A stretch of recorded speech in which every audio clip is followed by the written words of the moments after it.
Hello guys, स्वागत है आप सभी का मेरे YouTube channel learn bio with me पर। आज आगे कंटिन्यू करते हैं। कल हो गए थे क्वेश्चन नंबर 30। 30 तक हो गया था। अगर कोशिका को जल में रखते हैं, ये क्वेश्चन हो गया था। आज स्टार्ट करते हैं क्वेश्चन नंबर 31। 31 क्वेश्चन है, अगर दो कोशिकाओं में ओपी ऑस्मोटिक प्रेशर समान हो परंतु टीपी में अंतर हो तो इनमें जल सेवन की दिशा क्या होगी। अगर ओपी समान है, अगर ओपी दो सेल है, इनका ओपी समान है बट टीपी नॉट इक्वल,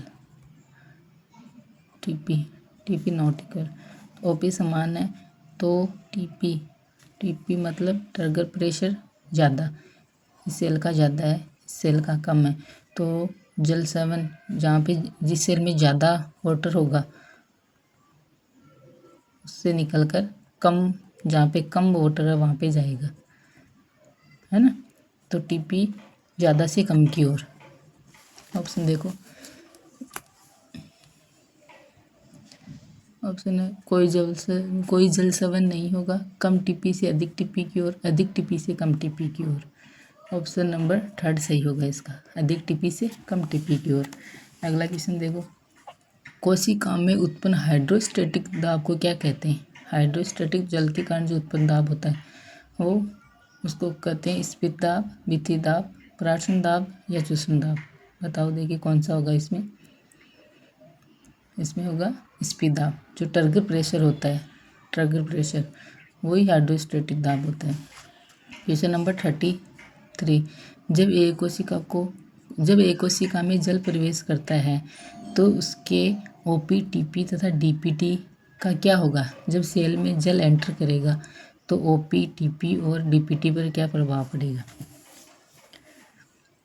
बताओ, ऑप्शन देखो, ओपी व टीपी बढ़ेगा तथा डीपीडी भी बढ़ जाएगा। ओपी और डीपीडी बढ़ेगा लेकिन टीपी घटेगा। टीपी व डीपीडी घटेगा लेकिन ओपी बढ़ेगा। ओपी व डीपीडी घटेगा लेकिन टीपी बढ़ेगा।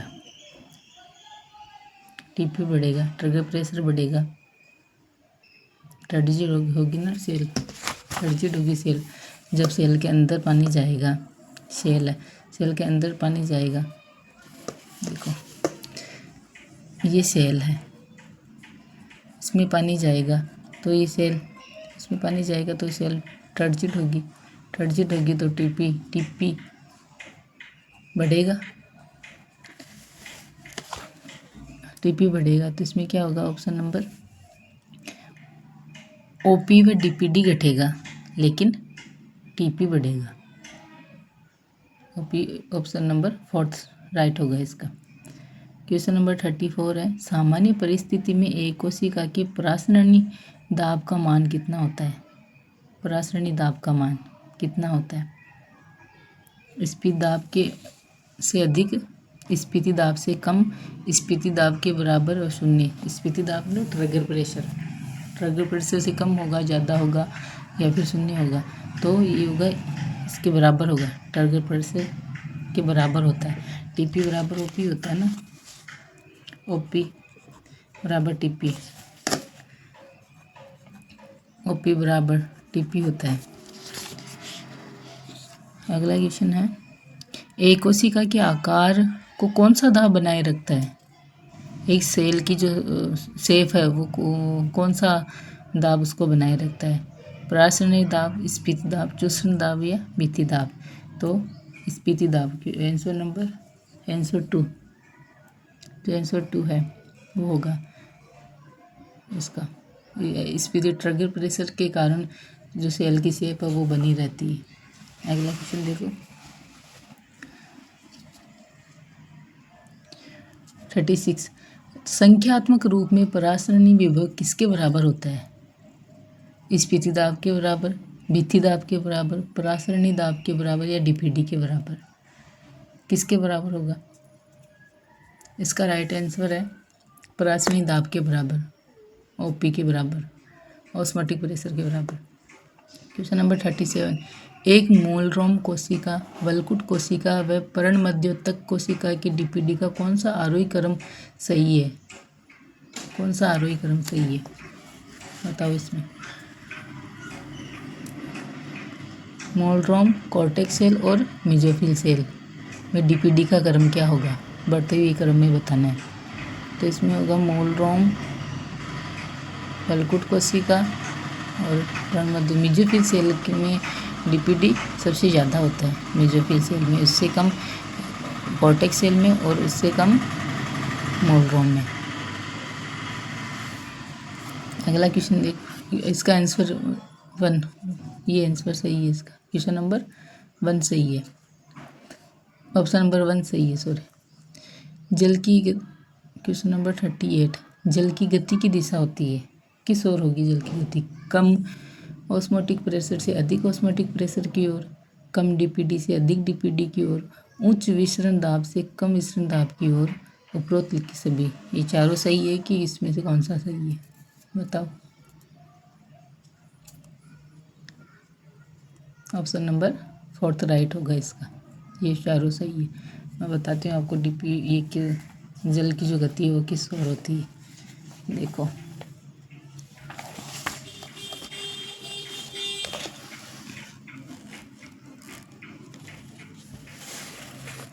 ये देखो, जल की गति निम्न डीपीडी से उच्च डीपीडी की ओर, निम्न ओपी से उच्च ओपी की ओर, अधोपराशनीय विलयन से अतिपराशनीय विलयन की ओर, उच्च डीपी से निम्न डीपी, डीपी मतलब डिफ्यूजन प्रेशर की ओर, उच्च टीपी से निम्न टीपी की ओर, और कम सांद्र विलयन से अधिक सांद्र विलयन की ओर जल की गति इस प्रकार होती है विलयनों में। आगे देखो, क्वेश्चन नंबर 38 हो गया। क्वेश्चन नंबर 39, मूलरोम से जाइलम कोशिका, मूलरोम से जाइलम कोशिकाओं तक जल प्रवाह किस कारण होता है? मूलरोम से जाइलम वाहिकाओं तक जल प्रवाह किस ओर होता है? श्वसन दाब के कारण, स्फीत दाब के कारण, अंतः शोषण के कारण, या जल में आयनों की सांद्रता के कारण? इसका आंसर होगा चूषण दाब के कारण। चूषण दाब के कारण मूलरोम से जाइलम वाहिकाओं तक जल का प्रवाह होता है। जो जल होता है वो रूट से जाइलम तक चूषण दाब के द्वारा जाता है। अगला क्वेश्चन है, अगर एक ही क्रम में ए बी सी कोशिकाएं जुड़ी हुई है, इसमें ओपी का मान, ऑस्मोटिक प्रेशर का मान क्रमशः 50, 40 तथा 20 यूनिट है तथा ट्रिगर प्रेशर का मान क्रमशः 40, 20 और 18 यूनिट है, इनमें जल सेवन की दिशा क्या होगी? क्या होगी बताओ। देखो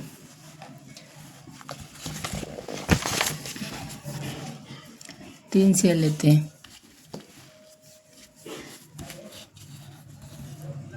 इस 1, 2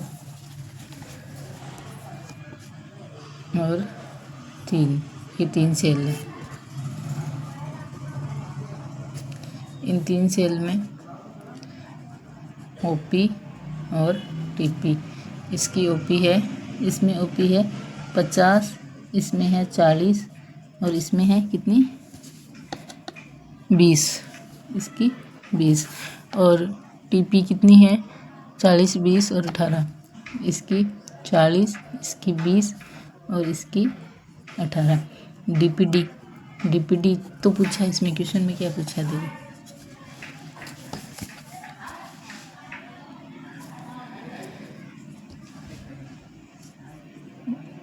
जल सेवन की दिशा पूछिए। हाँ, जल सेवन की दिशा पूछिए तो डीपीडी पूछा है। तो इसमें डीपीडी का फॉर्मूला होता है ओपी माइनस टीपी। तो पहले सेल ए, ये बी और ये सी, तो सेल ए बी सी, ए की डीपीडी 10, इसकी 20 और इसके सी की 2, तो बी की डीपीडी ज़्यादा है, डीपीडी ज़्यादा है। तो अभी क्या बताया था आपको, जल की जो जल का मूवमेंट होता है वो किस ओर होता है, एक बार और देखो।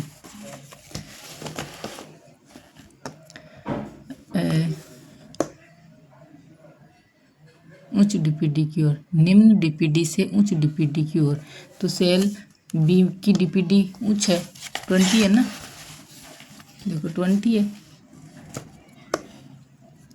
सबसे ज़्यादा इसकी है 20, सबसे ज़्यादा 20 बी की है।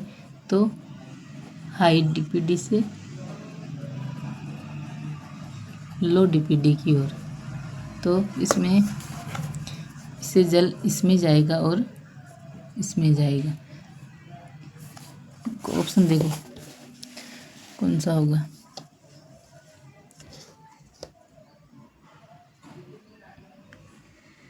ऑप्शन नंबर 2 होगा इसमें, ऑप्शन नंबर 2 राइट है। ओके, आज 40 तक करेंगे, कल कंटिन्यू करते हैं।